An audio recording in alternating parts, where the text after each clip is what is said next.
Yogi Adityanath UP அசெம்பிளில ரொம்ப சிலாகிச்சு பேசியிருக்கிறாரு. அதாவது மகா கும்ப மேளாவுல போட் ஓட்டுறவர் ஒருத்தர் 45 நாட்களில் 30 கோடி ரூபாய் சம்பாதிச்சிருக்கிறாரு. இவர்கிட்ட கிட்டத்தட்ட 130 போட் இருக்கு. ஒரு போட்டுக்கு கிட்டத்தட்ட 23ல இருந்து 24 லட்சம் ரூபாய் அவருக்கு வருமானம் வந்திருக்கு. ஒட்டு மொத்தமா 30 கோடி சம்பாதிச்சிருக்கிறாரு அப்படின்னு சொல்லியிருக்கிறாரு. 130 போட் வச்சு அவன் பிசினஸ் பண்றான்னா அவன் கார்ப்பரேட் சார்.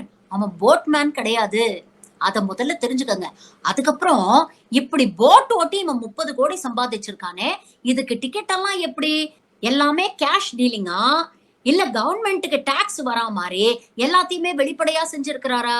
அப்போ இது மூலமா ஜிஎஸ்டில கவர்மெண்ட்டுக்கு எவ்வளவு வருமானம் வந்தது? இதெல்லாம் ஏன் சார் பேச மாட்டேங்கிறீங்க? அதெல்லாம் சொன்னீங்கன்னா உண்மையிலேயே யூபிக்கு எவ்வளவு வருமானம் வந்திருக்கு?